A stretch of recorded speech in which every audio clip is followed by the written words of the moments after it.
Bismillahirrahmanirrahim. Assalamualaikum warahmatullahi wabarakatuh.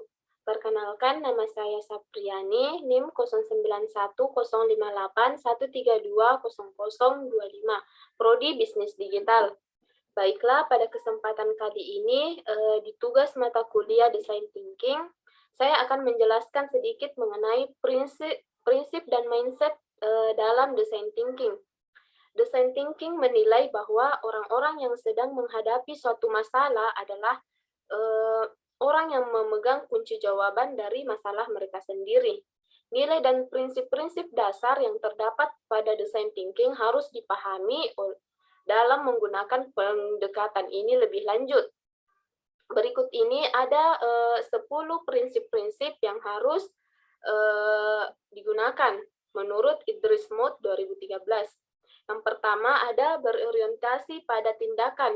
Berbeda dengan beberapa teori umum yang diajarkan di bangku pendidikan formal, design thinking lebih mengarah pada pendekatan learning by doing atau belajar sambil bekerja.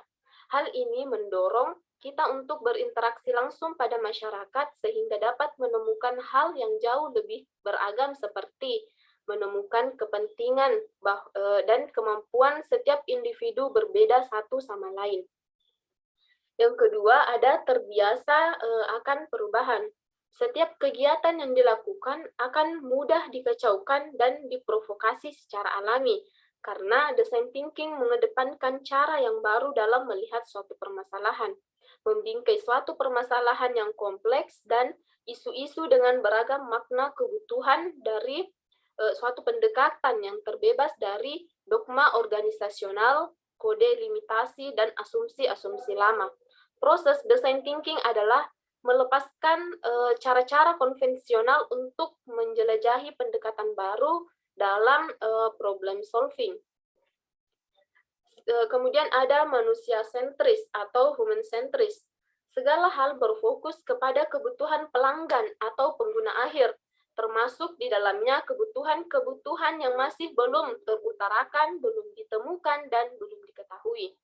Untuk melakukan hal ini, tim design thinking melakukan beragam kegiatan yang bersifat observasional dan teknik riset berbasis mendengarkan untuk mempelajari kebutuhan-kebutuhan langkah selanjutnya dan pencapaian masing-masing orang secara sistematis. Yang keempat ada terintegrasi dengan tujuan masa depan. Tanpa adanya sebuah sikap antisipasi dan imajinasi terhadap masa yang akan datang, maka proses strategi planning sudah mati dan hanyut di bawah arus. Pandangan terhadap masa depan membuka kesempatan dan mengundang kita untuk menjelajahi ketidakpastian. Hal ini mendorong kita untuk terbiasa bekerja dengan ketidakpastian dan mengharapkan kita untuk bertahan dan mampu berhasil meskipun dengan informasi yang tidak memadai di dalam proses menemukan dan menciptakan outcome yang tangible. Kemudian yang kelima ada proses yang dinamis dan konstruktif. Design thinking adalah suatu proses yang berulang-ulang, membutuhkan proses definisi, definisi ulang, presentasi, presentasi ulang, penilaian, dan visualisasi. Sebuah pengalaman belajar yang menghasilkan dan mengaplikasikan suatu wawasan dan pengetahuan pada tujuan yang selalu berubah.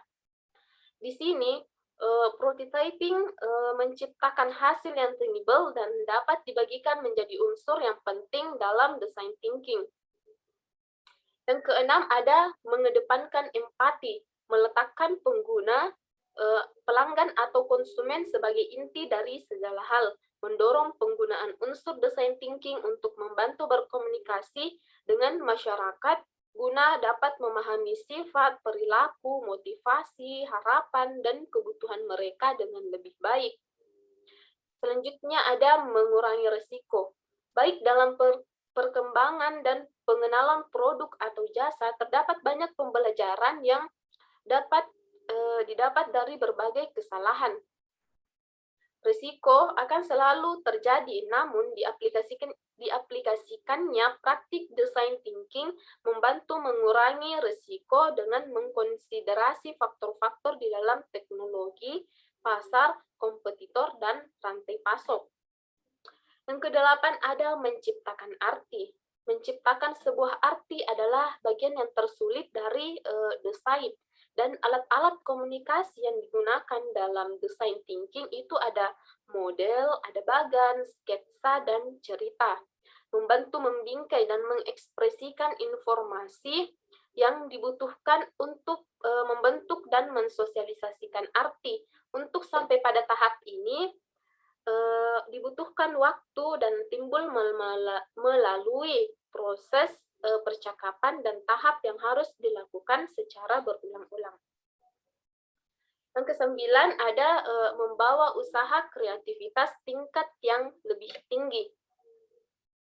Menumbuhkan suatu budaya yang terbiasa dengan mempertanyakan suatu hal, menginspirasi melalui tindakan, kreativitas, ambiguitas, dan menimbulkan kepemahaman melalui interaksi dan visualisasi objek fisik dan masyarakat. Kemudian prinsip yang terakhir di situ ada logika kompetitif bagi strategi bisnis. Praktik design thinking adalah salah satu yang dapat dilakukan bersama-sama secara komplementer dengan teori strategi kompetitif Michel Porter. Design thinking memperkenankan perusahaan untuk membuat produk, pengalaman proses, dan model bisnis lebih dari sekedar berhasil.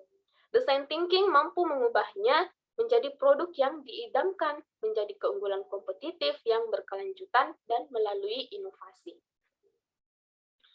Nah, kemudian yang kedua di situ ada aturan-aturan dasar yang digunakan dalam proses design thinking.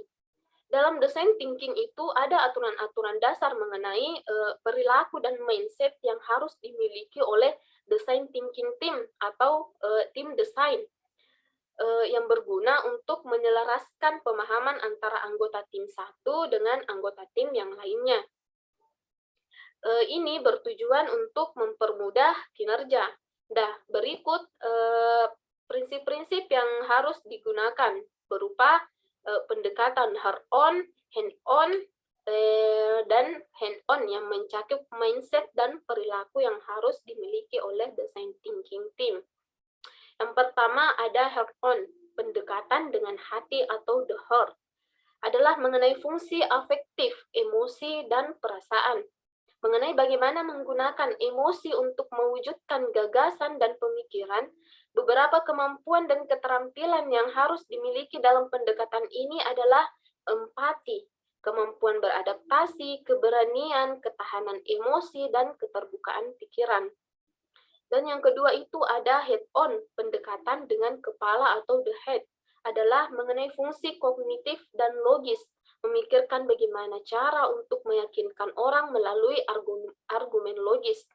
Tujuannya adalah membuat rencana proyek yang logis dan menunjukkan apa yang harus dilakukan dengan rencana yang sistematis, oleh siapa, kapan, dan berapa lama waktu yang dibutuhkan. Beberapa kemampuan dan keterampilan yang harus dimiliki dalam pendekatan ini yaitu yang pertama itu adalah pemikiran yang berbeda. Dan dengan pemikiran yang berbeda itu akan ada perpaduan dari hasil pemikiran setiap anggota tim. Kemudian yang kedua itu adalah berpikir sistematis, kecerdasan emosi, berpikir secara visual, dan imajinasi. Dan yang ketiga adalah hand-on, tangan adalah tentang kepraktisan, tindakan, dan dampak fisik. Tentang cara mengaplikasikan suatu tindakan untuk mewujudkan gagasan atau pemikiran. Tujuannya adalah untuk mencapai atau menciptakan bukti nyata tentang seberapa bagus, penting, dan kelayakan sebuah gagasan. Beberapa kemampuan dan keterampilan yang digunakan dalam pendekatan ini adalah membuat kesimpulan, merancang ide, membuat prototipe yang berulang kali, memfasilitasi, ko-kreasi, dan yang terakhir adalah kolaborasi. Nah, itulah tadi penjelasan dua materi mengenai design thinking. Nah, mungkin cukup sekian dari saya. Sekian, Assalamualaikum warahmatullahi wabarakatuh.